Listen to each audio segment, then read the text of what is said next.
in a crowded small town. People panicked when they saw 6 Hell's Angels bikers ride in. But they weren't here to cause trouble. They came to settle down, open a garage, and start a new life. Then, on one fateful night, their garage caught fire after an electrical short and burned to the ground. Everyone just stood there watching. No one lifted a hand to help. At their lowest moment, an old black man and his little granddaughter appeared. They took the bikers home and shared what little food they had left. What happened next would change the entire town. Before we dive deeper into this story, tell me where you're watching from. And don't forget to subscribe so I can bring you another heartwarming story tomorrow. Under the southern sun of Maple Cross, time moved slow. The air smelled like dust diesel and old judgment. Folks here lived the same way their fathers did: church on Sundays, gossip on Mondays, and eyes that didn't forgive what they didn't understand. So when the rumble of motorcycles echoed down Main Street that morning, every curtain lifted at once. The Hell's Angels had arrived. 6 men on Harleys rolled through the quiet town, their engines loud enough to wake ghosts. At the front rode Malik Turner, his face shadowed behind dark glasses, his hands rough, marked by grease and old scars. Beside him, Rico laughed. Too quiet. Feels like they already hate us. He wasn't wrong. The grocery clerk across the street had stepped outside just to lock the door. A mother yanked her kid closer as the riders passed. Old men at the gas station shook their heads. "Ain't that the devil's gang from Atlanta?" one whispered. "You better pray they don't settle here." The 6 bikers rode slow, engines low, trying not to provoke. They stopped in front of a rundown auto shop with a "for lease" sign half fallen off. Malik dismounted, adjusted his gloves, and stared at the building. "This'll do," he muttered. It wasn't much: peeling paint, broken windows, weeds up to the knees, but it had a roof and a lift, more than most of them had months ago. "You sure, boss?" Rico asked. "Place looks like hell." Malik smirked. "Then we'll feel right at home." By sunset, they had signed the lease, scrubbed the grease floor, and parked their bikes inside. The shop smelled of oil dust and second chances. They weren't there to cause trouble. They were done with that life. What they wanted now was a place to fix engines, to earn a living, to forget what they used to be. But Maple Cross wasn't the kind of place that forgot. Eyes were always following them from behind blinds. Whispers spread faster than wildfire. "Those men ain't right. They've done time. Don't let them near your kids." By sunset, everyone in town already had an opinion. None of it good. By the second week, the group had gone to the motel 2 towns over, the only place that had rent to them. They worked long hours fixing old engines, their laughter echoing through the open bay doors. They tried to blend in, bought groceries, paid cash, kept to themselves. But Maple Cross didn't want them to blend in. It wanted them gone. Flyers started showing up on store windows: "Keep Maple Cross safe. Say no to biker trash." One afternoon, a man in a white hat spat near Malik's boots outside the hardware store. "You think we forgot who you are," he said. Malik looked at him calmly. "No, sir. But I'm trying to remind myself who I could be." The man didn't answer. He just stared like he couldn't decide if he was angry or afraid. That night at the garage, Malik sat with the others: Reese, Big Mike, Tommy, and the twins Leon and Luke. The air smelled of oil and burnt metal. "They ain't ever gonna accept us," Reese muttered. "Doesn't matter," Malik said. "We didn't come for them. We came for peace." "Peace?" Tommy laughed dryly. "Ain't no peace where people still point at you like you're dirt." Malik didn't argue. He just stared at the flickering light bulb swinging from the ceiling. Inside, he felt it too. The same quiet ache that came after years of running from your own reflection. The next morning, a patrol car idled outside the shop. Sheriff Dawson climbed out, thumbs hooked in his belt. "Morning," Malik said. The sheriff didn't smile. "Got some folks worried you're stirring things up." Malik wiped his hands on a rag. "We're just fixing bikes, sir." "That's so." The sheriff looked around at the patched jackets, the skull emblems, the old tattoos. "You know this town's had peace for a long time. We'd like to keep it that way." "Then we're on the same side," Malik said. The sheriff squinted, not sure whether he'd been challenged or agreed with. "Just making sure you understand how things work here," he said finally. "You step out of line once you're done." He drove off slow, letting the sound of his tires speak louder than his words. Later that day, 2 teenage boys rode past the garage on bicycles. One yelled, "Criminals!" The other laughed. Malik's jaw tightened, but he didn't move. Reese looked up from under a car hood. "They don't even know us." Malik shrugged. "They don't need to. Folks like that don't see faces, they see stories they already believe." When night came, the town lights blinked like distant stars, and the sound of crickets mixed with the hum of the highway. Malik sat outside on an overturned oil drum cigarette burning slow between his fingers. He thought about the life he left, the fights, the chaos, the endless running. He thought about why he walked away from the old chapter, the blood they spilled for pride, the people who paid for it. He had promised himself, never again. But starting over was harder than he'd thought. Redemption didn't come with applause. It came with silence and suspicion. Thinking again, Reese asked, sitting beside him with a beer, "Always, you regret leaving?" Malik shook his head. "No, I regret not leaving sooner." They sat without talking, listening to the wind push through the trees. Somewhere in that silence was the sound of what they were chasing, peace. 2 weeks later, the town's annual fair painted Main Street in color. Families laughed, music played, kids ran past with cotton candy. Malik and the crew walked by, quietly curious. The crowd parted like they carried disease. A preacher's wife whispered, "Lord, help us, they brought the devil to town." Malik caught her words, felt them hit, but kept walking. Reese muttered, "We should have stayed on the road." No, Malik said, "Roads don't change you. People do, even the ones who hate you." That night, someone spray-painted, "Get out" on their garage door. They cleaned it off before sunrise. "We're going to keep scrubbing till it stops," Malik said. "And if it never stops, ask Leon." "Then we keep scrubbing," Malik replied. "'Cause if we stop, we become what they say we are." Still, there were moments that cut deep.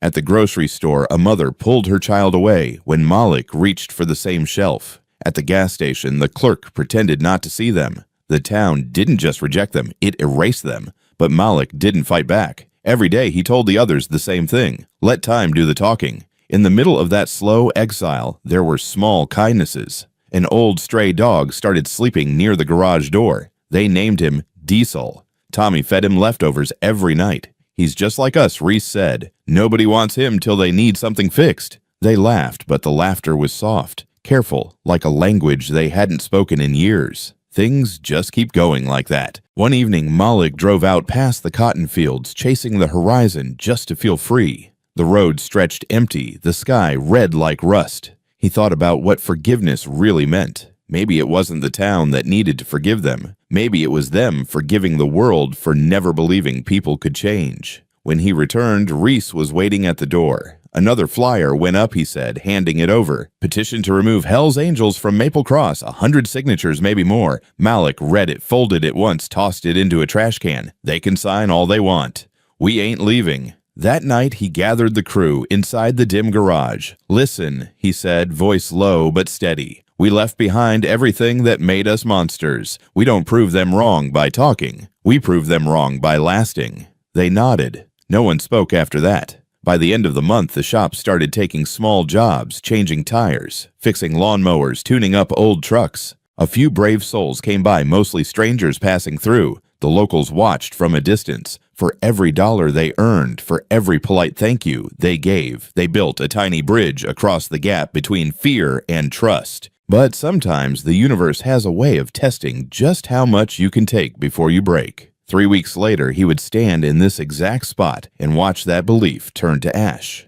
It started at 2:47 in the morning. "Fire!" The scream ripped through the night. Malik's eyes snapped open. The motel room was dark. For half a second, he thought he'd dreamed it. Then Tommy's fist hammered against the door. "Malik, get up the garage. It's burning." He was on his feet, grabbing his jacket, shoving his feet into boots. No time to lace them. No time for anything.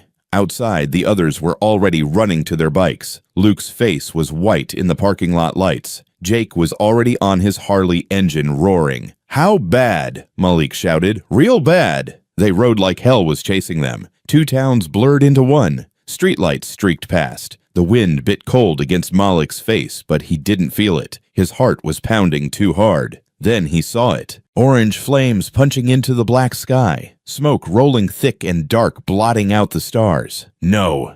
The word choked in his throat. They skidded to a stop on Main Street. The heat hit them like a physical thing, pushing them back, even from 30 feet away. The garage was an inferno. Flames poured out of every window, licking up the walls, devouring the roof. The metal shutters they'd just installed buckled and twisted. Inside, something exploded, probably a paint can, and sparks fountained into the air. "No, no, no!" Tommy was off his bike, stumbling forward. Luke caught him. "You can't, Tommy. You can't go in there. Everything's in there. All our tools, all our—" Another explosion, louder this time. A fireball rolled out through the front entrance. Malik stood frozen, watching everything they'd worked for burn. Every dollar they'd saved, every hour they'd spent planning, every bit of hope they'd carried from Nevada, turning to ash. His hands were shaking. Then he noticed the houses. Lights were on, curtains pulled back, people standing in their windows on their porches, watching. Mrs. Patterson across the street in her bathrobe, arms crossed. The Hendersons next door, the husband with his phone out recording. A group of teenagers on the corner pointing, talking. Nobody moved. Nobody ran for a hose. Nobody called out to ask if anyone was hurt. Nobody came close. They just watched. Like it was a show. Like it was entertainment. As soon as they caught Malik's disappointed gaze, they started to flinch away. Mrs. Patterson pulled her curtains shut. The teenagers walked away, laughing about something. Malik felt something cold settle in his chest. Colder than the night air. Colder than anything. They didn't care. Of course they didn't care. "I already called the fire department," Luke said, phone pressed to his ear. "They said they're coming, but yeah, I know it's 30 miles. Just please hurry." But 30 miles might as well have been 300. By the time the sirens wailed in the distance, the roof had caved in. Support beams groaned and snapped like kindling. The walls sagged inward. The fire trucks rolled up, 2 of them, and men in heavy gear jumped out, unreeling hoses. Chief Henderson approached his face grim in the flickering light. "Anyone inside?" "No," Malik managed. His voice sounded strange, distant. "You're sure?" "We're sure." Henderson nodded and barked orders to his crew. They fought the fire for an hour. Water hissed against flames. Steam rose in great clouds. But it was too late. They were just stopping it from spreading to other buildings. The garage itself was gone. Malik sank down on the curb, elbows on his knees, head in his hands. This was supposed to be different. This was supposed to be their fresh start. Tommy sat beside him, silent. Jake paced, fists clenched. Luke and the others just stared at the wreckage. "Electrical fire," one of the firefighters said later, wiping soot from his face. "Old building, old wiring. Probably been a hazard for years." "We just bought it," Tommy said numbly. The firefighter shrugged. "Tough break, man." By the time the fire was out, it was past 3 a.m. The firefighters packed up their equipment. Chief Henderson stopped by one more time. "You boys have somewhere to go?" "No," Malik said. Henderson's jaw worked. He looked like he wanted to say something, but instead he just nodded and walked back to his truck. The fire engines pulled away, and then it was just them. 6 men sitting in front of a smoking ruin with nowhere to go and nothing left. "We could go back to the motel," Luke offered weakly. "With what money?" Jake's voice was sharp. "We spent our last cash on the deposit for this place. We're broke." Silence. The night pressed in around them.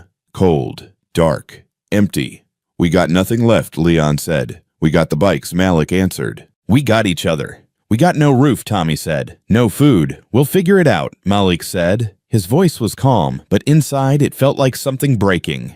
They tried knocking on doors. The grocery store owner shook his head. "Sorry, can't have y'all sleeping near here. You'll scare customers." The pastor's wife crossed her arms. "We've got children here. You need to leave." Every door closed. Every polite smile turned sharp. By sunset, they were back on the curb near what used to be their garage. Hunger gnawed through the smoke in their clothes. Big Mike rubbed his stomach. "You think the diner would give us leftovers? They'd sooner feed the stray dog," Tommy said. "Hell, maybe Diesel will share." The men laughed, dryly tired laughter with no joy in it. The sun was just starting to rise when they heard it. The sound of an old engine, rattling and coughing. A rusted blue Ford truck pulled up to the curb. Faded paint, one headlight dimmer than the other, held together by hope and duct tape. The driver's door opened. An old black man climbed out. 70, maybe older. Thin frame-worn work clothes, kind eyes behind wire-rimmed glasses. He moved slowly, carefully, like his joints hurt. He looked at the burned building, then at them. "You the bikers?" he asked. His voice was soft, weathered. Malik stood up, bones creaking. "Yes, sir." The old man nodded, looked them over, dirty, exhausted, defeated. "You boys eaten?" The question was so simple, so human that Malik's throat tightened. "No, sir." "You got somewhere to stay?" "No, sir." The old man was quiet for a moment. Then he nodded like he'd made a decision. "My name's Eddie Brown. That there's my granddaughter, Maya." He gestured to the truck. A small face peered out from the passenger window. A girl maybe 10 years old with braids tied with bright ribbons and curious eyes.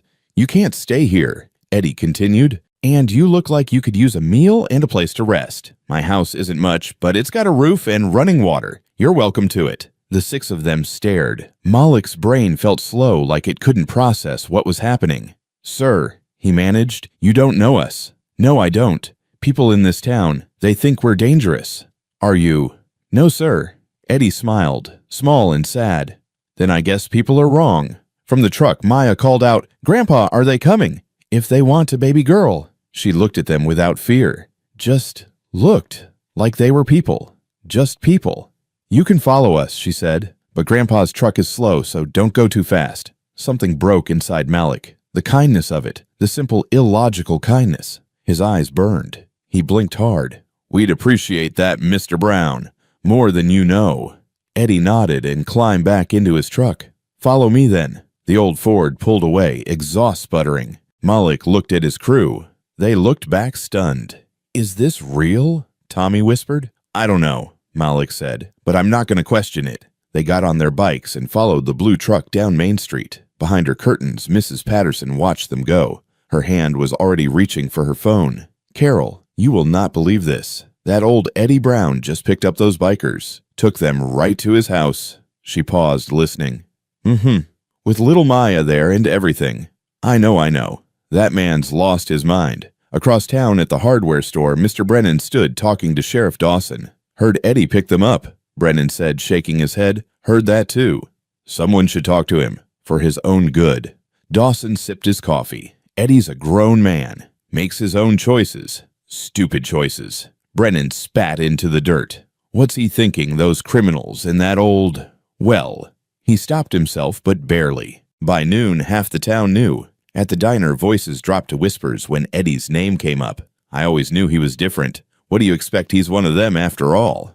And he's got that little girl with him. Someone should call Child Services." Frank Morrison laughed loud and ugly. "Course he'd help them. Birds of a feather, right, the coloreds and the criminals. Perfect match." His buddies laughed with him. Betty, refilling coffee, went still. Her hand tightened around the pot. "That's enough, Frank," she said quietly. "What I'm just saying, what everyone's thinking. Doesn't mean you should say it." Frank waved her off. "Don't go getting soft on me, Betty. That old man's a fool. Taking in those thugs, he'll get what's coming to him." Betty walked away before she said something that had cost her the job. Outside, 2 women stood by their cars, grocery bags in hand. "Did you hear about Eddie?" "I heard. Ridiculous. I used to feel sorry for him, after his daughter died. But this," she shook her head. "He's putting that child in danger. Probably can't even afford to feed them. Lord knows he can barely feed himself. Well, they deserve each other. Trash helping trash." They got in their cars and drove away. The gossip spread like poison through Maple Cross. By evening, Eddie Brown's name was in every conversation, and not one of them was kind. "The blacks and the bikers," someone said at the gas station. "What a combination." Laughter, always laughter, and somewhere on the edge of town, in a house that was small and worn but filled with something the town had forgotten, 6 exhausted men sat down to their first meal in 2 days. They didn't know yet what it would cost the old man and his granddaughter. They didn't know the hatred that was already gathering like storm clouds. But they would. Soon enough, they would. Eddie's house sat at the end of a dirt road half a mile past where the streetlights stopped. It was big once. You could see that in the bones of it, the wide porch, the tall windows, the peaked roof. But time and poverty had worn it down. Paint peeling in long strips, shutters hanging crooked, steps sagging in the middle. The yard was mostly dirt and weeds, with a vegetable garden fighting to survive in one corner. It stood alone. No neighbors for a quarter mile in any direction. Malik understood why now. They parked their bikes near the porch. The engines cut out one by one, and the silence felt heavy. Eddie climbed out of his truck, moving slow. Maya hopped down and ran ahead, her yellow ribbons bouncing. "It's not much," Eddie said, looking at his house like he was seeing it through their eyes. "But it's dry. And it's quiet." "It's perfect, sir," Malik said, and he meant it. Eddie nodded and headed up the steps. They creaked under his weight. "Come on, then." Inside smelled like old wood and coffee and something cooking beans, maybe. The furniture was ancient, a couch with springs poking through, a kitchen table with mismatched chairs. But it was clean. Everything was clean. Pictures covered the walls, old photographs in cheap frames, a young woman in a graduation gown, the same woman holding a baby, Maya probably, a wedding photo edges yellowed with age. Eddie saw Malik looking. My daughter Diane and her husband Marcus. They around, Luke asked, then immediately looked like he regretted it. No. Eddie's voice went soft. Car accident. 3 years ago. Drunk driver ran a red light. He touched the frame gently. Maya was at school. Otherwise, he didn't finish. Didn't need to. I'm sorry, Malik said. Eddie nodded. So am I. Maya was already in the kitchen, standing on a stool to reach the counter. She pulled out a loaf of bread, some peanut butter, a jar of jelly. Grandpa, can I make them sandwiches? That's a good idea, baby girl. She set to work, tongue poking out in concentration. Eddie gestured to the table. Sit, please. They did. All 6 of them crowded around the small table, still not quite believing this was real. Eddie moved to the stove, stirred a pot. Beans are almost ready. Not fancy, but they'll fill you up. We're grateful for anything, Jake said quietly. Eddie glanced at him. When's the last time you ate? Day before yesterday. Eddie's jaw tightened. He ladled beans into bowls, chipped ceramic but clean, and set them down. Maya brought over a plate stacked with sandwiches. I cut them diagonal, she announced proudly. That's the best way. Yes, ma'am, Tommy said, and she beamed. They ate in silence. Not awkward silence, the kind that comes when people are too hungry and too grateful to waste time on words. The beans were simple, just beans and a little salt. But Malik couldn't remember anything tasting better. When the bowls were empty, Maya appeared with a percolator. I can make coffee. Grandpa taught me. You don't have to, Malik started. I want to. She was already measuring grounds, filling the pot with water. Her movements were careful, practiced. Eddie watched her with quiet pride. She's a good helper. I can see that. The coffee perked and bubbled. Maya poured it into mugs, also mismatched, also chipped, and handed them out. Malik wrapped his hands around the warm ceramic. The coffee was strong, bitter, perfect. Thank you, he said to Maya. She smiled. You're welcome. Then she looked at all of them, curious, but not afraid. Why do people not like you? Maya, Eddie said gently. It's okay, Malik said. He looked at the girl. How did you explain this to a 10-year-old? People are scared of us because of things we used to do, things we're not proud of. What things? Maya, bad things, Malik said simply. We made mistakes, hurt people, and people don't forget that even when you're trying to change. Maya thought about this, her face serious. But you're not bad now. We're trying not to be. She nodded like that made perfect sense to her. Okay, if only everyone else saw it that simply. They sat there as the afternoon faded into evening. Nobody suggested leaving. Nobody wanted to. Finally, Eddie spoke. You said you split from the chapter. What happened? The question hung in the air. Malik looked at his crew. They looked back. This was the part they didn't talk about, the part that still sat heavy in their chests. It went bad, Malik said finally. The club started doing things we couldn't stomach anymore. What kind of things? Eddie's voice was gentle, not judging. Just asking. Malik's hands tightened around his mug. Dealing. Heavy stuff. Meth mostly. And when people didn't pay, or when they got in the way. He stopped, swallowed. We'd go after them. Their families too sometimes. The silence was thick. There was this guy, Tommy said, voice low. Miguel, he owed money. Not much. Maybe $500, but the president wanted to make an example. He stared at his hands. They sent us to his house, told us to rough him up. Send a message. Miguel wasn't there, Jake continued, just his wife and his kids, little kids, 4 and 6 years old. Luke closed his eyes. The others wanted to hurt them anyway, said it'd get back to Miguel, make him pay faster. We said no, Malik said, walked out, told them we were done. They didn't take that well, Tommy added. You don't just leave the club, but we did anyway. 6 of us. Left everything, our cuts, our brothers, everything we'd known for years. Eddie listened, his face unreadable. We're not good men, Malik said quietly. We've done things, hurt people, but we couldn't do that. We couldn't hurt kids, couldn't be part of that anymore. So you came here, Eddie said. So we came here, thought we could start over, be different. Malik laughed, but there was no humor in it. Guess we were wrong. Eddie was quiet for a long moment. Then he spoke. You know why I helped you? They looked at him. Because 40 years ago, I was you. That surprised them. Eddie smiled sad and distant. Not a biker. But I was angry. Young and angry and stupid. Got in with the wrong people. Did things I'm not proud of. Ended up in prison for 3 years. I didn't know that, Maya said softly. Eddie looked at her. There's a lot you don't know, baby girl. Things I'm not proud of. He turned back to the bikers. When I got out, nobody would hire me. Nobody would rent to me. I was a black man with a record in a town that didn't want me. Only person who gave me a chance was a white man named Jim Peterson. Owned a construction company. He hired me when nobody else would. He sounds like a good man, Malik said. He was. He's dead now. But I never forgot what he did, how he saw me as a person, not just my mistakes. Eddie's eyes were steady. That's why I stopped for you, because I remember what it's like when nobody will. The words settled over them like a blanket. The town's gonna give you hell for this, Luke said, for helping us. Probably. Doesn't that scare you? Eddie shrugged. I'm 73 years old, been through worse. Let them talk. But Maya looked worried. Malik saw it in the way her shoulders hunched, the way she pressed closer to her grandfather. Hey, Malik said gently. You okay? She nodded, but her voice was small. Kids at school already say mean things sometimes. About Grandpa. About me. Eddie's face went tight. Pained. What kind of things? Tommy asked. Maya looked down. That we're different. That we don't belong here. That Grandpa's old and weird, and I'm... She trailed off. You're what? Jake's voice was careful. Not like them. The words were simple, but they carried weight. Eddie put his hand on Maya's head. People say cruel things when they're afraid, baby. Doesn't make it true. I know. But she didn't sound convinced. Malik felt something crack in his chest. This little girl and this old man, they'd been fighting their own battle long before the bikers showed up. And now, by helping them, they'd made it worse. We understand, Malik said quietly. About people hating you for things you can't control. For who you are. We get that. Maya looked at him. Because you're bikers.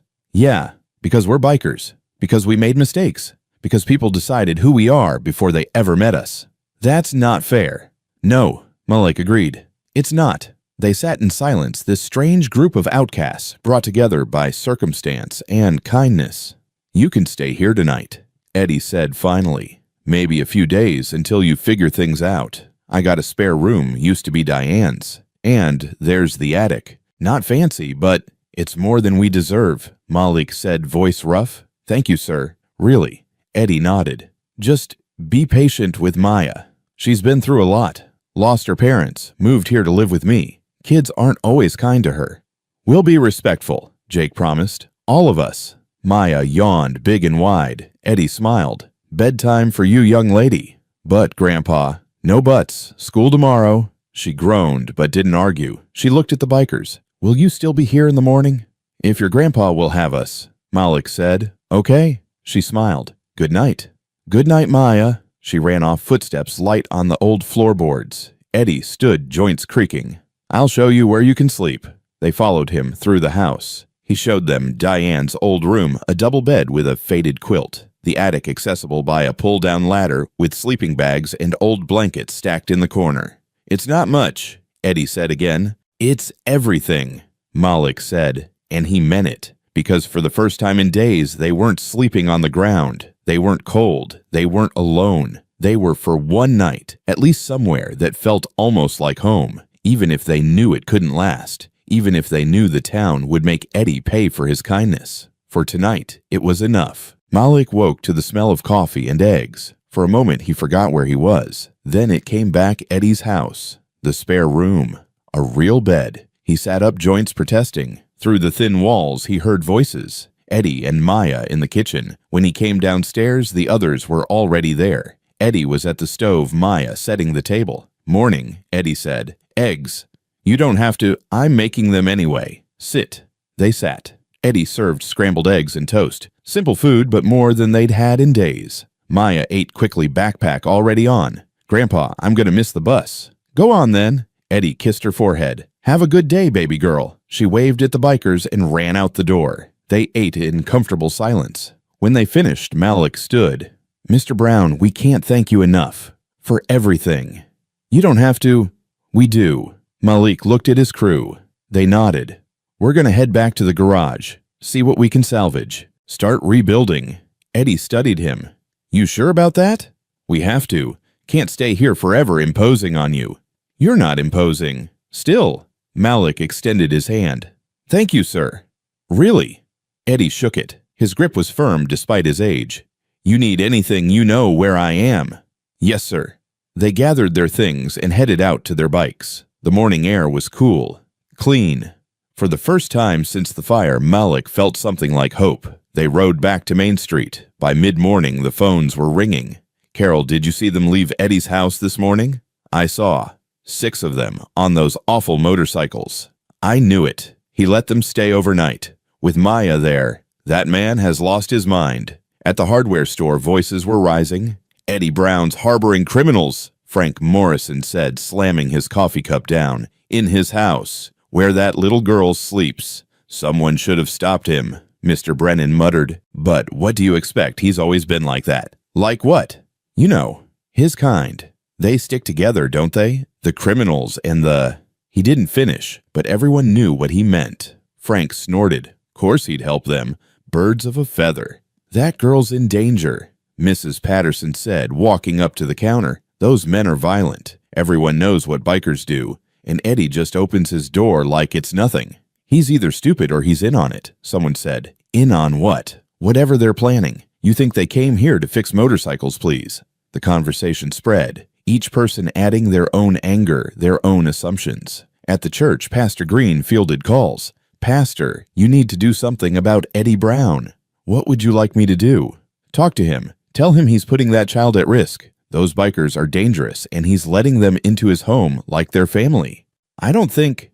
And you know how he is anyway. Always been different. Always kept to himself. Now he's bringing criminals around. It's not right, Pastor. It's not Christian. But it's not just about words. Eddie was fixing the porch railing when the first rock hit his window. The glass cracked. Didn't shatter, but cracked. He turned. 3 teenage boys on bikes across the street, laughing. Hey, old man, where's your biker buddies? Eddie said nothing. Just watch them. Another rock. This one hit the side of the house. Gonna let criminals live with you. What'd they pay you? Or are you just one of them now? Another boy yelled. Once a criminal, always a criminal, right? And what about that little N? Finish that sentence, Eddie said, voice hard as steel. And I'll call your parents, the boy laughed. My dad says the same thing. Says you're raising that girl all wrong. Says she's gonna end up in prison just like you. They threw more rocks and rode away laughing. Eddie stood there staring at the cracked window. His hands were shaking. When Maya came home from school, she was crying. Eddie met her at the door. What happened? She shook her head, tears streaming. They said. What did they say? They said you're bad, that you're teaching me bad things, that the bikers are bad and I'm bad for being around them. Her voice broke. They said I'm a criminal just like you. They called me. She couldn't say the words, just sobbed. Eddie pulled her close, his heart breaking. I'm sorry, baby girl. Why do they hate us so much? Because people are scared of what's different, and when they're scared, they get mean. But we didn't do anything wrong. I know. Then why? Eddie had no answer for that. That evening, Sheriff Dawson knocked on Eddie's door. Eddie answered. Sheriff.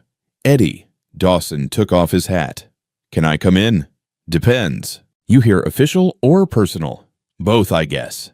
Eddie stepped aside. Dawson came in, looked around, saw the cracked window. What happened there? Kids.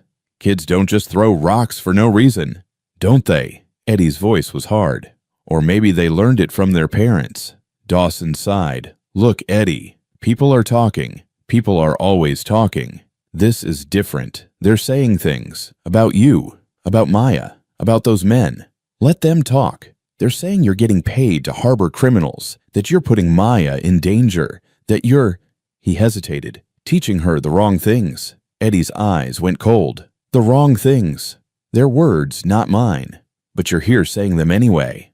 I'm here because I'm concerned. Not about the bikers, about you. About that little girl. Dawson's voice softened. Eddie, you've worked hard to build a life here. After everything you've been through, don't throw it away for people you barely know. I'm not throwing anything away. I'm helping people who needed help. And now Maya's suffering for it. That hit home. Eddie's face tightened. Stay away from those men. Dawson continued. For Maya's sake. People are talking about calling child services, about whether you're fit to take care of her. That's bullshit and you know it. Maybe. But it doesn't matter what I know. It matters what they believe. Dawson put his hat back on. I'm trying to protect you here, Eddie. Don't make me regret it. He left. Eddie stood at the door, hands clenched into fists. That night, Eddie's power went out. He called the electric company. They said someone would come check it out. Nobody came. He called again the next morning. Same answer. Nobody came. By the third day, Eddie knew. Someone had cut his power deliberately, and the company wasn't going to do a damn thing about it. He and Maya used candles at night, ate food from cans because the stove was electric. Neighbors walked by, saw them sitting in the dark, said nothing. Mrs. Patterson actually smiled. At the garage, the bikers worked through the heat of the day, clearing rubble, salvaging what they could, which wasn't much. People walked by. Some spat, some cursed, some just stared. One man stopped. Middle-aged, thick arms, mean eyes. You boys should leave. Malik looked up. We're not hurting anyone. You're hurting Eddie Brown, that's enough. We didn't ask him to help us, but he did, and now he's paying for it. The man stepped closer. His power's out. Did you know that someone cut it, and it's not coming back on until you're gone? That's not right, Tommy said. No, it's not. But that's how it is. The man looked at each of them. You want to help him leave. That's the only way. He walked off. The six of them stood there, tools in hand, understanding finally settling in. This wasn't about them. Not anymore. This was about punishing anyone who showed them kindness. This was about teaching Eddie Brown a lesson, and Maya was caught in the middle. We have to go, Luke said. Where? Malik asked.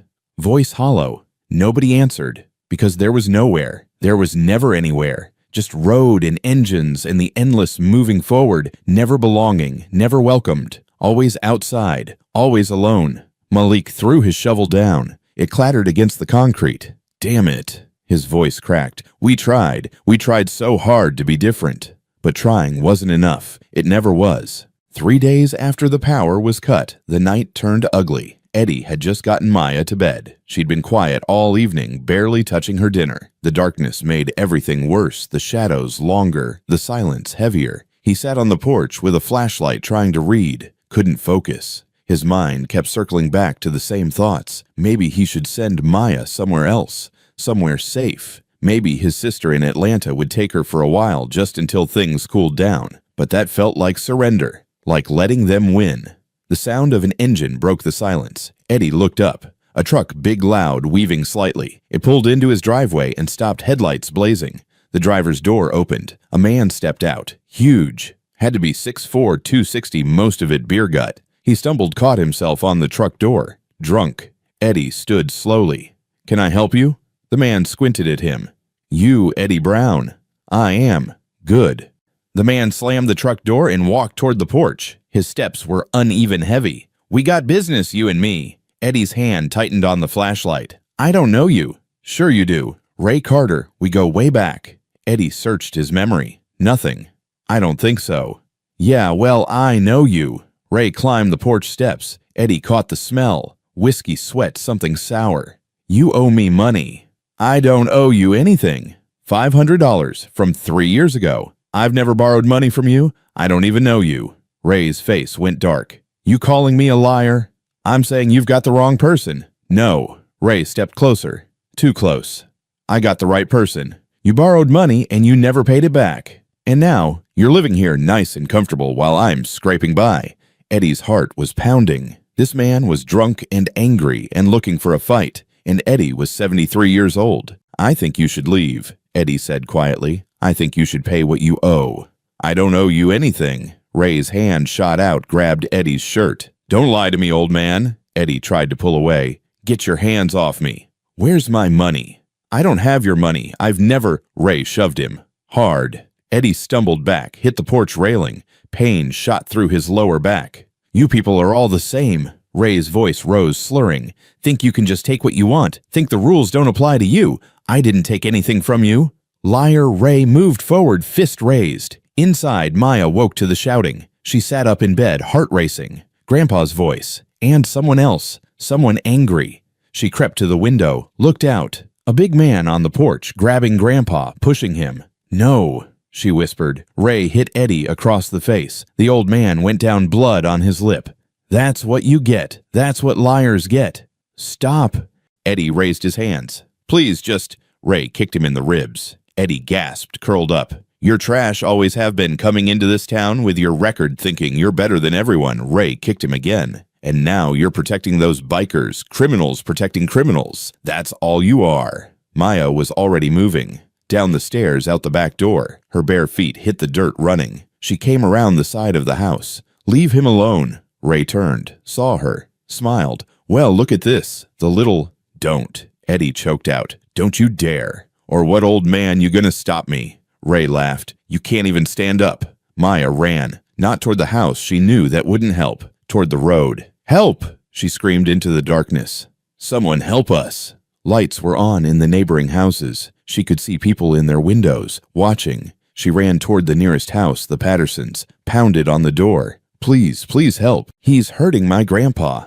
The door didn't open. Through the window, she saw Mrs. Patterson pull the curtains shut. "Please." Maya's voice cracked. Tears streamed down her face. Nothing. She ran to the next house. The Hendersons pounded on their door. "Help us, please." Mr. Henderson opened the door a crack, looked at her, looked past her toward Eddie's house. "Your grandfather made his choices, girl. He's got to live with them." The door closed. Maya stood there shaking. Her chest felt tight like she couldn't breathe. Behind her, she heard Eddie cry out. She turned, ran back toward the house. But what could she do? She was 10 years old. The man was huge. Then she remembered. The bikers. They'd been at the garage, working late. She'd seen them when the bus drove past that afternoon. Maya ran. Her feet slapped against the pavement. Her lungs burned. She didn't stop. Half a mile. Down the dark road. Past houses that wouldn't help. Past people who wouldn't care. To Main Street. The burned garage was dark. Empty. "No," Maya whispered. "No, no, no." Then she saw light. Behind the building. Flashlights. She ran around back. They were there. All 6 of them. Sitting on the ground, passing around a bottle of water, looking exhausted. Malik saw her first. Stood up fast. "Maya!" She couldn't speak. Just gasped for breath, pointing back the way she'd come. "Hey, hey." Malik knelt down. "What's wrong?" "Grandpa," she managed. There's a man." Tommy was already on his feet. "Where?" "At the house. He's hurting him. I tried to get help, but nobody—" Her voice broke into sobs. Malik looked at the others. Not a word was spoken. They moved as one. Jake grabbed his helmet. Luke was already on his bike. Tommy turned the key engine, roaring to life. Malik picked Maya up, set her on the back of his bike. "Hold on tight." She wrapped her arms around his waist. 6 engines exploded into the night. They rode fast. Faster than was safe. Faster than was legal. But they didn't care. Someone had touched their family. Ray was dragging Eddie toward the truck when they heard it. The sound of motorcycles, multiple, coming fast. He stopped, looked up. 6 bikes screamed into the driveway, headlights blazing. They surrounded the truck, the porch cutting off every escape. The engines cut out. 6 men stood up, and Ray suddenly looked a lot less confident. Malik stepped forward. His face was calm, terrifyingly calm. "Step away from him." Ray's hand was still gripping Eddie's collar. "This ain't your business. Step away."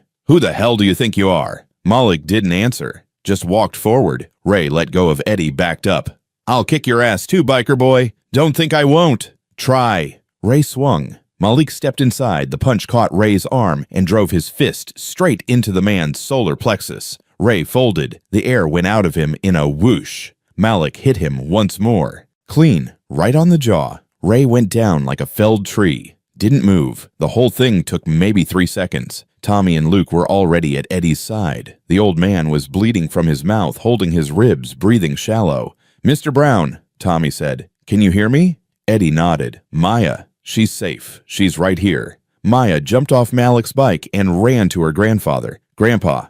"I'm okay, baby girl, I'm okay." But he wasn't. His lip was split. His eye was swelling. He was holding his ribs like they might be broken. Jake pulled off his bandana. "Here, put pressure on that cut." Luke was already dialing 911. "We need an ambulance. Old man assaulted, possibly broken ribs." He gave the address. Malik stood over Ray's unconscious body. Part of him wanted to keep going, wanted to make this man pay for touching Eddie, for scaring Maya. But that's not who they were anymore. That's not who they were trying to be. He walked over to Eddie instead, knelt down. "Ambulance is coming." Eddie looked at him with his one good eye. "You came." "Of course we came." Maya shouldn't have. She did exactly what she should have done. Malik's voice was firm. "She asked for help, and we answered." Tommy was holding a clean shop rag to Eddie's lip. Jake had his belt off, fashioning it into a makeshift tourniquet to stabilize Eddie's ribs. "Is Grandpa gonna die?" Maya's voice was tiny, terrified. Malik looked at her. This little girl who'd run through the dark, who'd been turned away by everyone who'd finally found someone who'd answer. "No," he said gently. "He's not gonna die. He's tough. Right, Mr. Brown?" Eddie managed a small smile. "Tough as they come." "See?" Malik put his hand on Maya's shoulder. "He's gonna be okay." She threw her arms around her grandfather, careful not to hurt him. Eddie held her with one arm, his face tight with pain, but soft with love. Sirens wailed in the distance. Jake stood up, looked at the houses around them. Lights were on, people in windows, watching again. But this time, nobody looked away. This time, they'd seen what happened when their silence turned to violence. This time, they'd seen who really came when someone needed help. The ambulance pulled up, lights flashing. Paramedics jumped out. "What happened?" "Assault," Malik said. "Guys over there." He pointed to Ray, who was starting to come around, groaning. The paramedics went to Eddie first, checked his vitals, his ribs, his face. "Sir, we need to take you to the hospital." "My granddaughter." "I'll take care of her," Malik said. "She'll be safe, I promise." Eddie looked at him, really looked at him, then nodded. They loaded Eddie onto a stretcher. Maya tried to follow. "Honey, you can't ride in the ambulance," one paramedic said gently. "But I'll bring her," Malik said. "We'll be right behind you." The ambulance pulled away, sirens fading into the night. Sheriff Dawson arrived just after, saw Ray on the ground, the bikers standing there, Maya between them. "What happened?" Malik told him. Short, factual. Dawson looked at Ray. "He say why he came here. Made up some story about Eddie owing him money. It was bullshit. He was drunk and looking for a fight." Dawson sighed, pulled out his handcuffs. "Help me get him up." Tommy and Luke hauled Ray to his feet. He swayed, still dazed. "Ray Carter," Dawson said, "you're under arrest for assault." He read Ray his rights, put him in the cruiser. Then he turned to Malik. "You hit him." "Yes, sir." "How many times?" "Twice." "He swing first." "Yes, sir." Dawson nodded. "Then I guess that's self-defense." He looked at all of them. "You boys did good tonight." Coming from him, that meant something. Dawson got in his cruiser and drove off Ray in the back seat. The street was quiet again. Malik looked down at Maya. She was shaking. In shock, probably. "Come on," he said gently. "Let's get you to the hospital." She nodded, mute. He picked her up, set her on his bike again. This time, Tommy rode ahead, Jake and Luke behind. A protective formation. As they rode through town, people watched from their windows. But this time, something was different. This time, there was no jeering, no rocks, no curses, just silence. And maybe, just maybe, the first flicker of shame. At the hospital, Eddie was in a bed, ribs wrapped, face cleaned up. He saw Maya and opened his arms. She ran to him. "I was so scared," she whispered. "I know, baby. I know." Malik stood in the doorway with the others. Eddie looked at him over Maya's head, mouthed two words, "Thank you." Malik nodded. They'd answered the call. That's what family did. And somehow, without meaning to, without planning it, that's what they become. Family. By morning, the whole town knew. The story spread faster than the fire had. Started at the hospital, nurses talking in break rooms. Then the day shift at the diner. Then the hardware store. By noon, everyone in Maple Cross had heard some version of what happened. But the versions varied wildly. At the coffee shop, Betty poured refills and listened. "I heard those bikers saved Eddie Brown's life last night." Saved him, or caused the whole thing in the first place. What do you mean? Think about it. Eddie takes them in, then suddenly he gets attacked. Awfully convenient. Mrs. Patterson leaned in from the next table. "I heard the same thing. Ray Carter doesn't have a violent bone in his body. Something doesn't add up." "Ray Carter's been drunk and mean for 20 years, Betty said sharply. "Everyone knows it." "Well, I'm just saying it's suspicious." Mrs. Patterson stirred her coffee. "Those bikers show up and suddenly there's violence. Maybe they planned it. Make themselves look like heroes." But across the table, her friend Sarah shook her head. "I was awake. I saw it. Ray drove up drunk as a skunk and went after Eddie. Those bikers came because that little girl ran to them for help." After nobody else would help her, Betty added pointedly. Mrs. Patterson's face reddened. We didn't know what was happening. Your windows face Eddie's house. You knew. Silence. Eddie was released from the hospital that afternoon. 2 cracked ribs, bruised kidney, facial lacerations. They wanted to keep him overnight, but he refused. I need to get home to Maya. The doctor looked at his chart, then at Eddie. The bikers brought her. They stayed all night in the waiting room. They did. Wouldn't leave. Said they were family. Something in Eddie's chest tightened. Not the ribs, something else. When he came out in a wheelchair hospital policy, Malik was there. Tommy and Jake, too. Maya ran to him. Grandpa. Easy, baby girl. Eddie hugged her gently. I'm okay. Can we go home? Yeah, let's go home. We'll take you, Malik said. They loaded Eddie into Tommy's truck, roomier than the bikes. Maya sat between Eddie and Tommy. The others followed on their motorcycles. When they pulled up to Eddie's house, Eddie's breath caught. The window was still cracked. The porch still had blood on it, but someone had cleaned up the worst of it. And in the driveway sat a generator humming. Extension cords ran into the house. What? Borrowed it from a job site, Luke said. Figured you needed power. Eddie didn't know what to say. They helped him inside, got him settled on the couch. Maya brought him water and his pills. You should rest, Malik said. What about you? You've been up all night. We're used to it. Eddie looked at them, these 6 men who'd been hated, rejected, treated like garbage, who'd come running anyway. Thank you, he said quietly. For everything. Malik nodded. Get some rest, Mr. Brown. They turned to leave. Wait, Eddie said. They stopped. The house.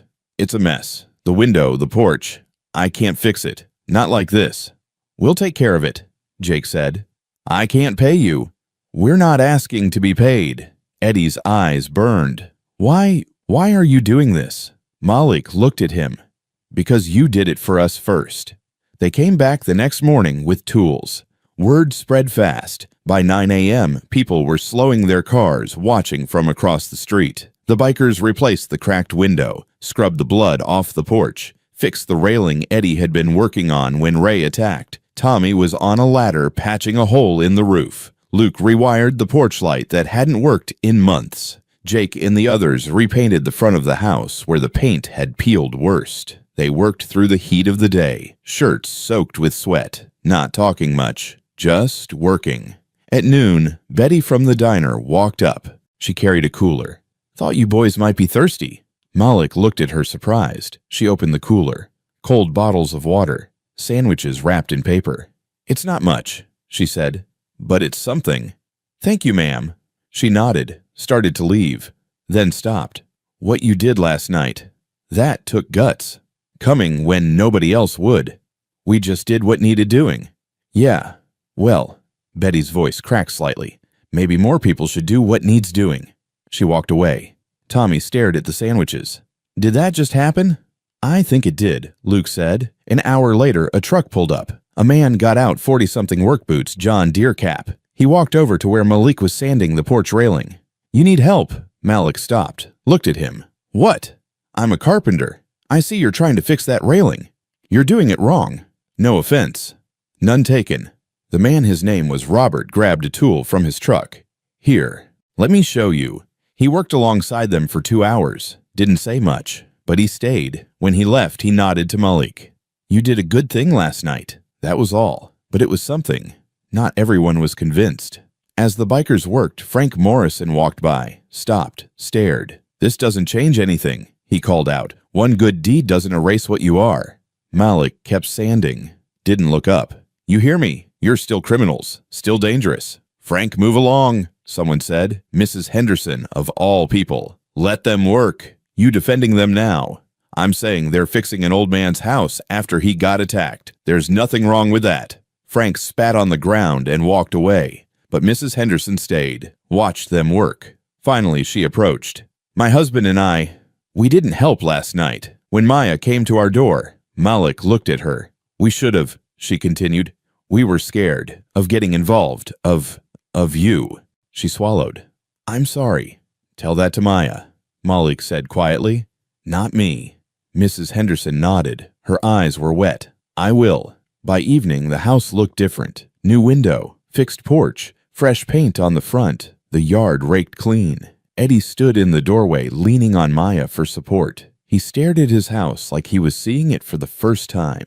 "You boys did all this?" "Had some help," Malik said, nodding toward where Robert's truck had been. "Still, it's—" Eddie's voice caught. "It's more than I ever expected. You gave us a place to stay when we had nothing. This is the least we could do." Maya ran out to the porch, looking at everything. "It's so pretty, Grandpa." Eddie smiled, winced, smiling hurt. "Yeah, baby, it is." As the sun set, the bikers packed up their tools. Across the street, people watched from their porches. Some still looked suspicious, still whispered behind their hands. But others waved.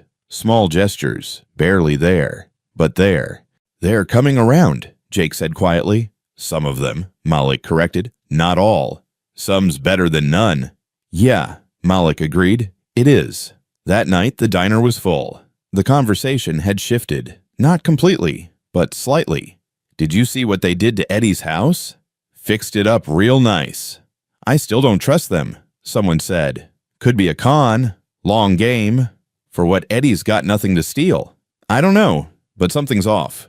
"Or," Betty said, refilling coffee, "maybe they're exactly what they say they are. People trying to start over. People don't change Betty, don't they? Eddie did. Went to prison, came out, became a good man. Why can't they do the same?" No one had an answer for that. Outside, Malik and his crew rode back to the garage. They'd spent the whole day working on Eddie's house, hadn't touched their own rebuild, but somehow that felt right. You take care of your family first. The garage could wait. Family couldn't.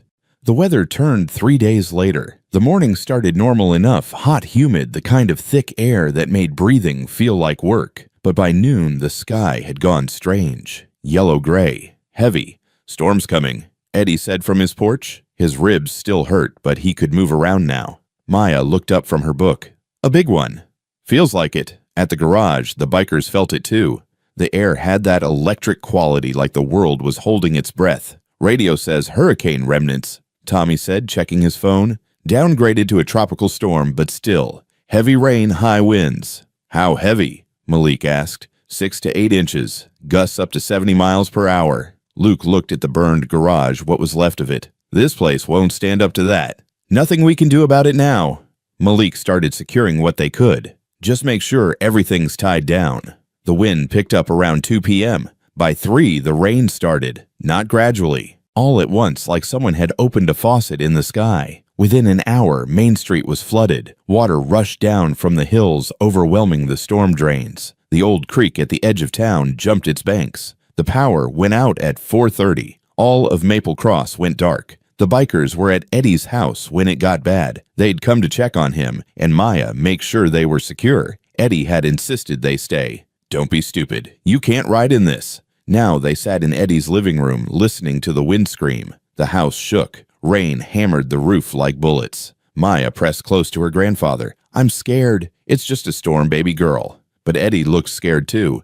A massive crack outside. Thunder, no a tree. They rushed to the window. Across the street, a huge oak had split half of it, crushing Mrs. Patterson's car. The other half blocked the road. "Jesus," Tommy breathed. Malik's phone rang. "Sheriff Dawson." "Malik, I need help. Trees down everywhere. Water's rising. I've got calls coming in from all over town. People trapped, houses flooding. Fire department's overwhelmed. What do you need?" "Bodies. People who can move fast, help evacuate folks, clear roads." A pause. "I know I'm asking a lot, but—" "We're on our way." Malik hung up, looked at his crew. "Town needs help. In this." Luke gestured at the storm. "Yeah, in this." They looked at each other. They could stay here, stay safe, let the town that hated them drown, or they could go. "Hell with it," Jake said. "Let's ride." Eddie grabbed Malik's arm. "Be careful." "Always am, Mr. Brown." They geared up rain jackets, boots, anything waterproof they had. It wasn't much. The motorcycles started reluctantly in the rain, but they started. 6 bikes rolled out into the storm. It was chaos. Water ran ankle-deep through the streets. Tree branches whipped through the air. The wind tried to push them off their bikes. Malik's radio crackled. Dawson's voice barely audible through the static. "Elderly couple. Oakwood Drive. Car stalled in high water." "Copy that. On our way." Oakwood Drive was half underwater. The creek had jumped its banks and turned the street into a river. They found the car in the middle of it, water up to the windows, 2 people inside, Mr. and Mrs. Henderson, the same couple who'd shut the door on Maya. Tommy saw them, and his face went hard. Them. Yeah, Malik said. Them. They waded into the water, waist deep, current pulling at them. Malik reached the car, banged on the window. Inside, Mrs. Henderson's face was white with terror. When she saw who it was, her eyes went wide. Malik gestured roll down the window. She hesitated. The car shifted. The current was pushing it. If it went into the deeper water downstream, they'd drown. Mrs. Henderson rolled the window down a crack. "We're getting you out," Malik shouted over the storm. "You," her voice broke. "You came." "Yeah, we came, now unlock the doors." She did. Malik pulled the door open. Water rushed in. Mrs. Henderson screamed, "I've got you." Malik grabbed her arm, hauled her out of the car. Tommy and Luke got Mr. Henderson from the other side. The old man could barely stand, arthritic knees buckling in the current. "Just hold on to me," Tommy shouted. They made it to shallow water, then to the road. Mrs. Henderson collapsed on the pavement sobbing, not just from fear, from something else. "You saved us," she whispered. After I... Malik knelt down. "Are you hurt?" "No, I don't understand. Why would you..." "Because you needed help. Simple as that." Mr. Henderson stared at them. This man who'd shut his door on a terrified little girl, who'd said Eddie deserved what he got. "Thank you," he said hoarsely. "Thank you. Can you walk?" "I think so." "Good. High school's the emergency shelter. 2 blocks that way. Stay on high ground." The Hendersons stumbled off into the rain. Jake watched them go. "They didn't deserve that." "Probably not," Malik agreed. "But we're not keeping score." The radio crackled again. "Family trapped. Basement flooding. Miller Street." They got back on their bikes. For the next 6 hours, they rode through hell. They pulled a mother and 2 kids from a flooding basement on Miller Street, cut through a fallen tree blocking the road to the clinic where a woman in labor needed to get through, helped an elderly man carry his oxygen machine to higher ground when his house started taking on water. Everywhere they went, people stared, shocked, grateful, ashamed. These were the same people who'd cursed them, who'd thrown rocks, who'd called them criminals and trash. And here they were, saving them. At one point, Tommy helped a teenage boy, one of the ones who'd thrown rocks at Eddie's house, climb out of a storm drain where he'd fallen. The kid looked at him terrified. "You're not gonna..." "What leave you know?"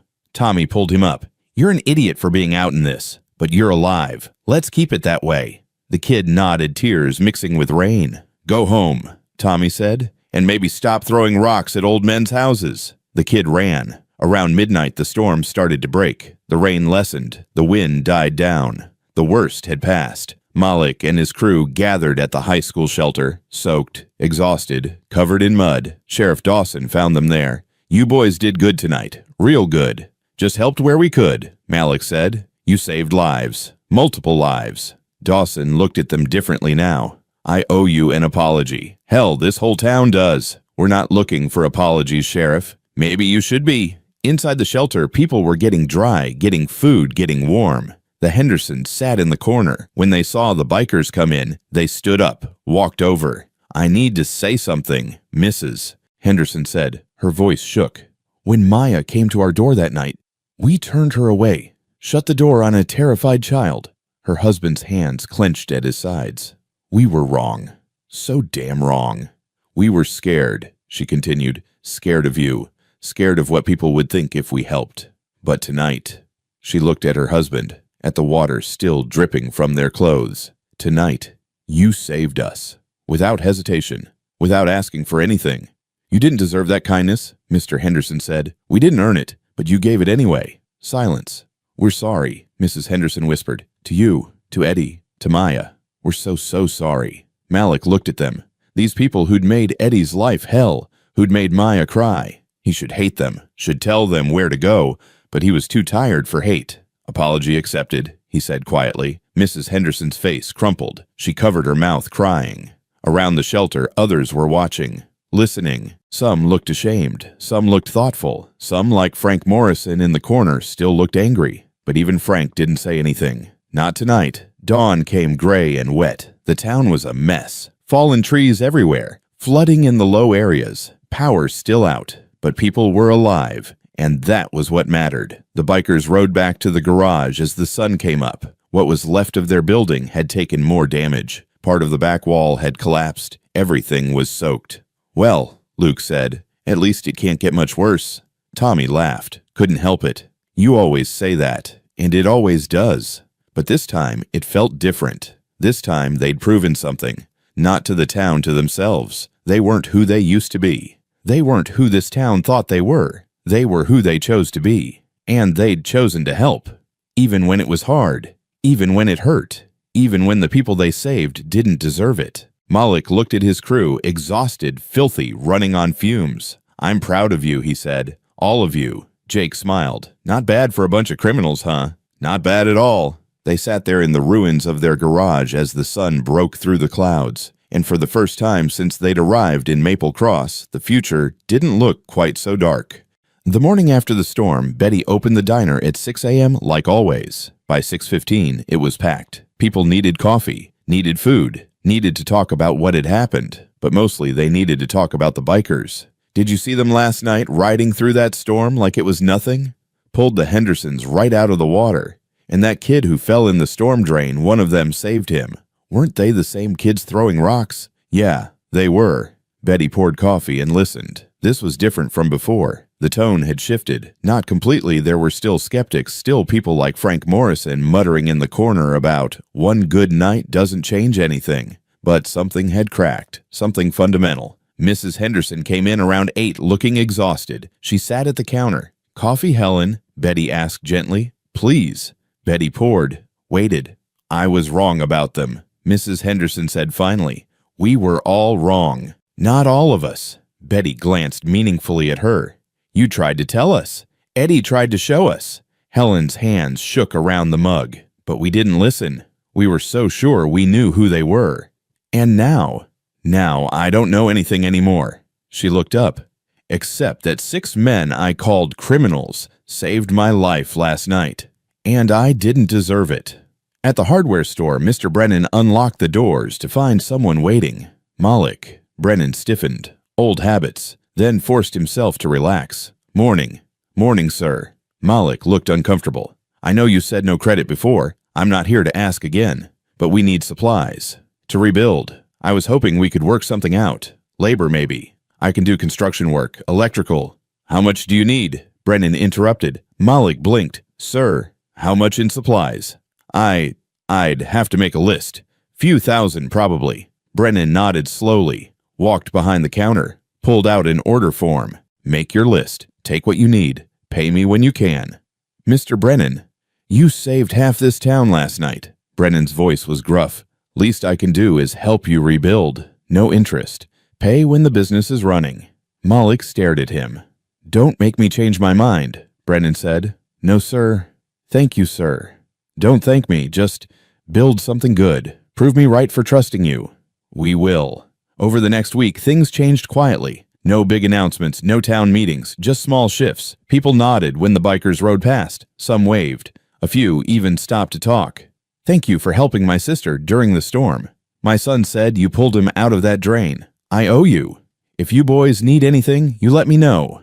Not everyone, of course. Frank Morrison still crossed the street when he saw them, still muttered about criminals and fools. A handful of others stayed cold, stayed distant. But most people had softened, even if they didn't say it out loud. The bikers noticed, but they didn't make a big deal of it. "People are being nicer," Tommy observed one afternoon.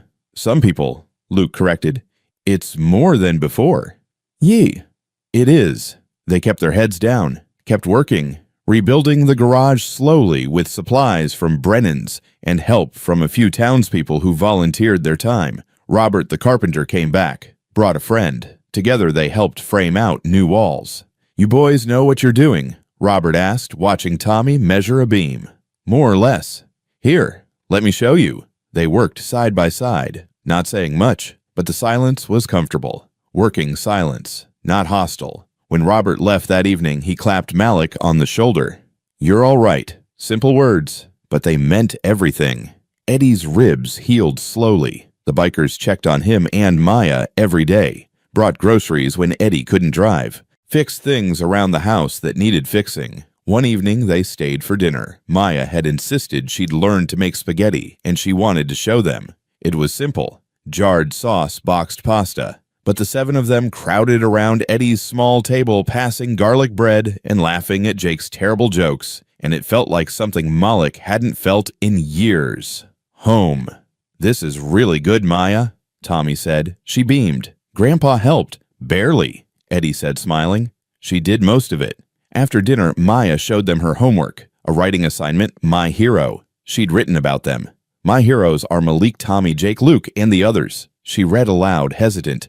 "They came when nobody else would. They saved my grandpa. They help people even when people are mean to them. I think that's what real heroes do." The room went quiet. Malik's throat felt tight. That's a good essay, Maya." "You think I'll get a good grade?" "I think you'll get an A." She grinned. Later, after Maya went to bed, Eddie and Malik sat on the porch. The night was cool, clear. You could see every star. "She loves you boys," Eddie said quietly. "Looks up to you." "We love her too." Malik surprised himself saying it, but it was true. "You're good men. I knew it from the start. How we were strangers. We had records. We had nothing to offer." Eddie smiled. "My daughter used to say, you can tell a lot about a person by how they treat people who can't do anything for them. You boys had nothing. I had nothing to give you, really. But you were respectful, grateful, kind to Maya." He looked at Malik. "And when trouble came, you didn't run. You came back. You fought for us." "You fought for us first. Maybe we fought for each other." Eddie's voice was soft. "Maybe that's what family does. Family." There was that word again. Malik had left his old family, his chapter, his brothers, because they'd become something he couldn't stomach. But maybe he'd found a new one, a better one. "Yeah," Malik said, "maybe it is." 3 weeks after the storm, the garage was nearly rebuilt. New walls, new roof, new electrical properly done this time. It was smaller than before, but solid, safe. They hung the new sign on a Saturday morning. Crossroads Garage, motorcycle repair, and custom work. A small crowd had gathered. Not everyone, but enough. Betty brought coffee. Robert brought donuts. Even Sheriff Dawson stopped by. "Looks good," Dawson said, nodding at the building. "Thank you, Sheriff." "You boys planning to stay then?" Malik looked at his crew. They nodded. "Yeah, we're staying." "Good." Dawson extended his hand. "Welcome to Maple Cross." They shook. It wasn't a parade, wasn't a celebration, just a handshake. But it was enough. That evening, after everyone left, Malik pulled out his woodworking tools. The others watched, curious, as he selected a small piece of oak from the scrap pile. Good wood, strong. He measured carefully, cut precisely, then began to carve. "What are you making?" Tommy asked. "You'll see." It took him 2 hours. The light was fading when he finished. He held it up. A small wooden plaque. Letters carved deep and clean for Eddie and Maya, the ones who saw us as human first. "That's perfect," Jake said quietly. They mounted it in the corner of the garage, low where you wouldn't see it unless you were looking. But there, permanent, a reminder of why they'd stayed, of who had believed in them when no one else would, of the first people who'd seen them as human instead of criminals. Malik ran his fingers over the carved letters. "Think they'll like it. They'll love it," Luke said, and they did. When Eddie and Maya came by the next day for the unofficial opening, Maya found the plaque immediately. "Grandpa, look." She read it aloud slowly, then looked up at Malik. "Is this for us?" "Yeah, kid, it's for you." She threw her arms around him. Malik bent down, hugged her back. Eddie stood beside them, hand on Malik's shoulder, unable to speak. Sometimes words weren't necessary. Sometimes a hug and a weathered hand on your shoulder said everything that needed saying. That night, Malik stood outside the garage alone. The new sign creaked slightly in the breeze. The lights were off inside, but he could see the shape of it, the work they'd done, the future they were building. Behind him, footsteps. "Jake, you good?" "Yeah, just thinking. About how we got here, everything we went through." Jake stood beside him, looked at the garage. Worth it. Malik thought about Eddie, about Maya, about a town that had hated them, learning to see them differently, about 6 men who'd left everything behind to become something better. "Yeah," Malik said, "it was worth it." They stood there in the quiet dark, 2 brothers who'd chosen conscience over comfort, humanity over hate. And for the first time in a long time, Malik felt something he'd almost forgotten: peace. 2 months after the garage reopened, business was steady. Not booming, but steady. Locals brought in their trucks, their lawnmowers, their motorcycles. Word spread to neighboring towns. There's a place in Maple Cross does good work, fair prices. The bikers worked hard, showed up early, stayed late, built a reputation one honest job at a time. But something was missing. Malik felt it one morning watching the empty office space in the back of the garage. It needed someone to manage it, someone to handle the books, schedule appointments, deal with customers while they worked. He thought about it for a week, then drove out to Eddie's house. Eddie was in the yard teaching Maya how to plant tomatoes. His movements were careful, the ribs had healed, but he still felt them sometimes. "Mr. Brown," Malik called. "Got a minute?" Eddie straightened up. "Always. What's on your mind?" "I have a proposal." Malik felt suddenly nervous. "The garage is doing well, better than we expected, but we need help. Someone to run the office, keep the books, manage the schedule." "You offering me a job?" "Yeah, if you want it." Eddie was quiet. "Malik, I'm 73 years old. I've got arthritis and bad knees, and you're the smartest person I know when it comes to people. You're organized, fair, honest." Malik met his eyes. "We need you, Mr. Brown. We can't pay much yet, but it's something. And it's yours if you want it." Eddie looked at Maya. She nodded eagerly. "Do it, Grandpa." "You sure about this?" Eddie asked Malik. "Never been more sure of anything." Eddie smiled, extended his hand. "Then I accept." They shook on it. Eddie started the following Monday. He set up the office, a desk, a filing system, a schedule board on the wall. Within a week, he'd organized everything. Customers loved him. He had a way of making people feel heard, valued. "Mr. Brown," they'd say, "you think you can fit me in this week? Let me see what I can do."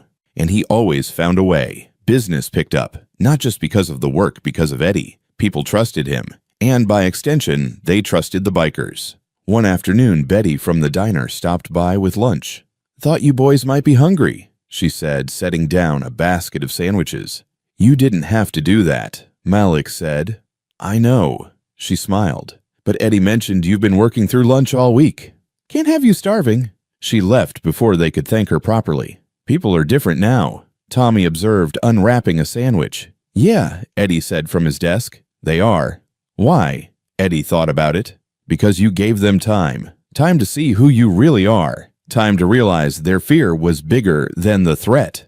"And the storm helped," Jake added. "The storm showed them what you'd do when it mattered, when lives were on the line." Eddie looked at them. "Actions speak louder than words. You proved yourselves." They had no choice but to listen. A month later, Maya came home from school with a letter. "Grandpa, what's this?" Eddie opened it. "Read it." His hand started shaking. "What is it?" Maya asked, worried. It's a scholarship." His voice cracked. "Full scholarship to Jefferson Academy, the private school." "Yes." Maya's eyes went wide. "But we can't afford that." "We don't have to. It's paid for by," Eddie read further, "by anonymous donors from the community." That evening, Sheriff Dawson stopped by the garage. "Sheriff," Malik said. "Something wrong?" "No, opposite, actually." Dawson handed him an envelope. "This is from the town council." "Well, not officially." "Officially, it doesn't exist." Malik opened it. A check, made out to Maya Brown, signed by multiple people, business owners, families, even Mrs. Patterson. They wanted to do something, Dawson explained. For Eddie, for Maya, for what you all did during the storm. He shifted his weight. "I know it doesn't make up for how they treated you, but it's a start. This is incredible. That girl's smart, deserves a chance." Dawson put his hat back on. "Don't tell Eddie I came by. He's proud. Might not accept it if he knew." "We won't." After Dawson left, Malik showed the check to the others. "They did this for Maya," Tommy said, amazed. "No," Malik corrected. "They did it for Eddie, because they finally see what we've seen all along, that he's a good man who's been dealt a tough hand, and they want to help." "About damn time," Luke muttered, but he was smiling. That night, Eddie and Maya came to the garage. Eddie looked overwhelmed. "I don't know what to say." "Say you'll let her go to that school," Malik said. "Give her the chance she deserves." "I can't accept charity." "It's not charity. It's a community taking care of one of their own." Malik put a hand on Eddie's shoulder. "You've given your whole life to help others. Let them help you back." Eddie's eyes were wet. "She's going to do great things. I know it." "Yeah," Malik agreed. "She is." Maya hugged her grandfather. "Thank you, Grandpa, for everything. Thank you, baby girl, for giving me a reason to keep going." 2 weeks later, Malik called a meeting. All 6 bikers plus Eddie gathered in the garage after hours. "I've been thinking," Malik said, "about everything that's happened. About Eddie helping us when nobody else would. About the storm. About this town learning to see past their fear." "Where are you going with this?" Jake asked. "I think we should do more. Not just fix bikes. Help people. The way Eddie helped us." "How?" "A fund. Call it Road to Hope. For people who need a second chance. People like us." Malik looked around.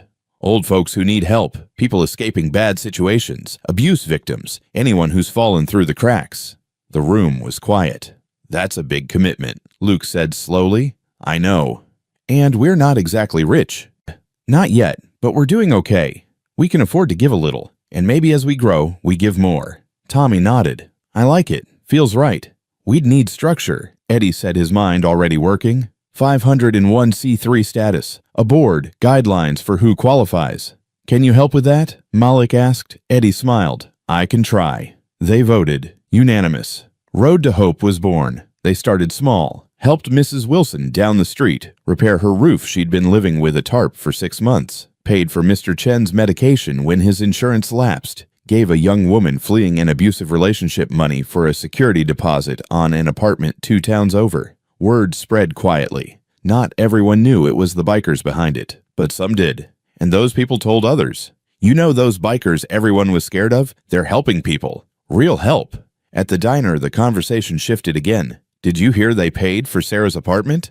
And fixed Mrs. Wilson's roof? I heard they're setting up some kind of fund for people in need." Frank Morrison was there. He didn't say anything, but his face was thoughtful, conflicted. Betty refilled his coffee. "Something on your mind, Frank?" "I was wrong about them," he said quietly. "I've been wrong about a lot of things. It's not too late to change, isn't it?" "No." Betty's voice was firm. "It's never too late to do better." 3 months after Road to Hope launched, they helped their 10th family, a single father whose house had been damaged in the storm. Insurance wouldn't cover it. He was going to lose the place. The bikers and a group of volunteers, Robert, the Hendersons, Betty, even Mrs. Patterson spent a weekend fixing it. New drywall, new flooring, fresh paint. When they finished, the man stood in his living room and cried, "I don't know how to thank you." "You don't have to," Malik said. "Just pay it forward when you can help someone else." "I will. I promise." That evening, as the sun set, the volunteers stood together in the man's yard. Black, white, old, young, bikers and townspeople, people who'd hated each other months ago, now working side by side. Mrs. Henderson looked at Malik. "I never thought I'd see the day." "See what?" "This town coming together like this. You did that. We all did it." "No." She shook her head. "You started it. When you could have left. When you could have hated us back. You stayed. You kept helping. You showed us what we could be." Malik didn't know what to say to that. Eddie did. "That's what hope does. It plants seeds. And if you're patient, if you keep watering them, eventually something grows." "Is that what we are?" Tommy asked. "Seeds." "No," Eddie said, looking around at the group. "We're the garden." That night, Malik sat in the garage office looking at the books. Road to Hope had helped 10 families in 3 months. They'd raised $5,000 through donations and fundraisers. It wasn't much, but it was something, and something was better than nothing. Maya's voice came from the doorway. "Malik." He looked up. "Hey kid, what are you doing here?" "Grandpa's closing up. He said I could come say hi." She walked in, looked at the papers on his desk. "Is that the fund?" "Yeah." "How many people have you helped?" 10 families so far." Her eyes went wide. "That's a lot." "It's a start." She was quiet for a moment. Then, "I want to help too. When I'm older." Yeah. I want to do what you do. Help people who need it." Malik smiled. "You're already doing it, Maya. Just by being you. By being kind. By believing in people. Like Grandpa taught me. Like your grandpa taught all of us." She hugged him. "Thank you for staying. For not leaving when everyone was mean. Thank you for running to find us that night. For trusting us." She pulled back, smiled. "Your family." "Yeah," Malik said, his throat tight. "We are." Eddie appeared in the doorway. "Come on, Maya, time to go home." She waved and ran to her grandfather. Malik watched them leave, then turned back to his desk. On the wall above it, the plaque, "For Eddie and Maya, the ones who saw us as human first." He touched it gently. They'd planted seeds all right, and now finally something was growing. 1 year later, spring came to Maple Cross. The town looked different. Not physically same streets, same buildings, same church steeple pointing at the sky. But the feeling was different, lighter somehow. At Crossroads Garage, business was thriving. 3 full-time employees now, plus Eddie managing the office. The waiting list for custom work stretched 2 months out. Road to Hope had helped 43 families, raised over $30,000. Other towns had started noticing, asking how to start similar programs. But the biggest change was harder to measure. It was in the way people greeted each other on the street, the way neighbors helped neighbors, the way a town that had been divided by fear had slowly, painfully learned to come together.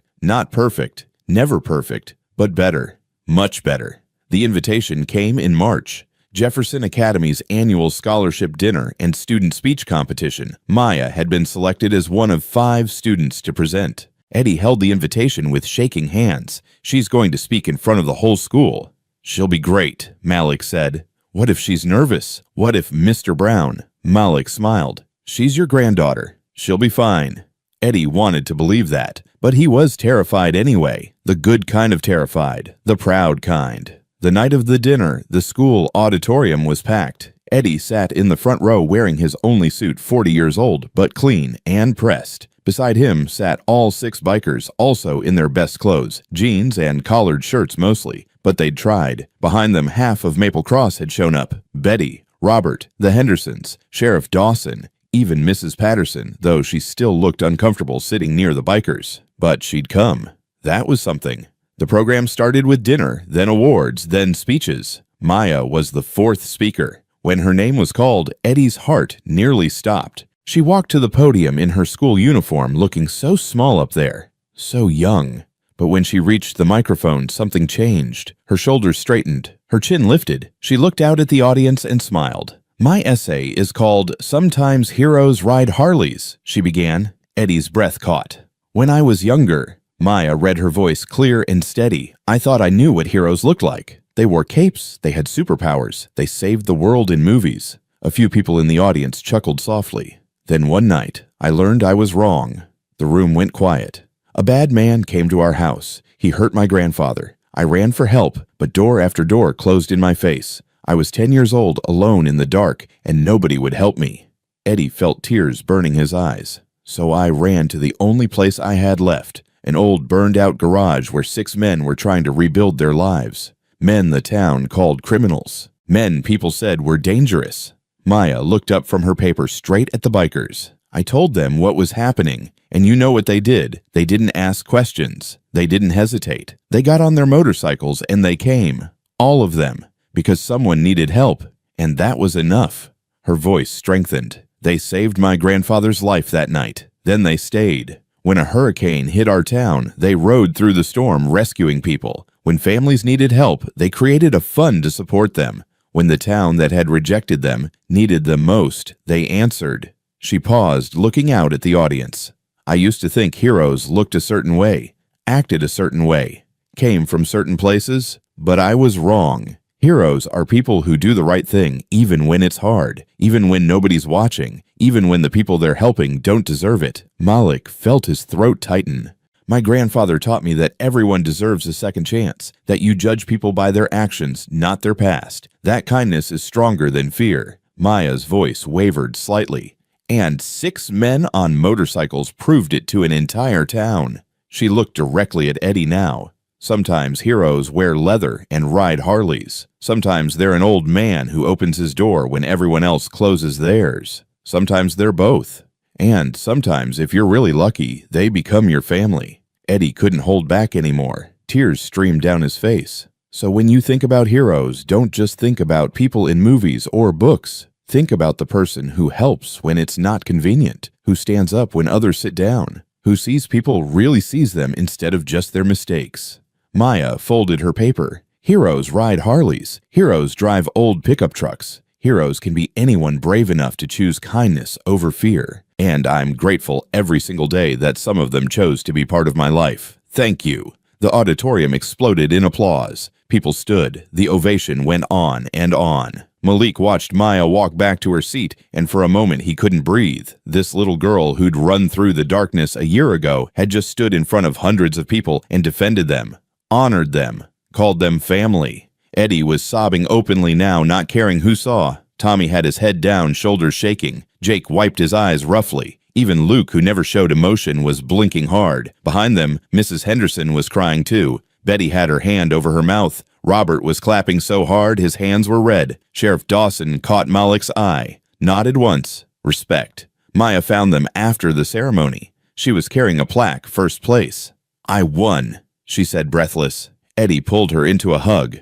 "Of course you did, baby girl. Of course you did." She looked at Malik. "Was it okay what I said?" Malik knelt down to her level. "It was perfect.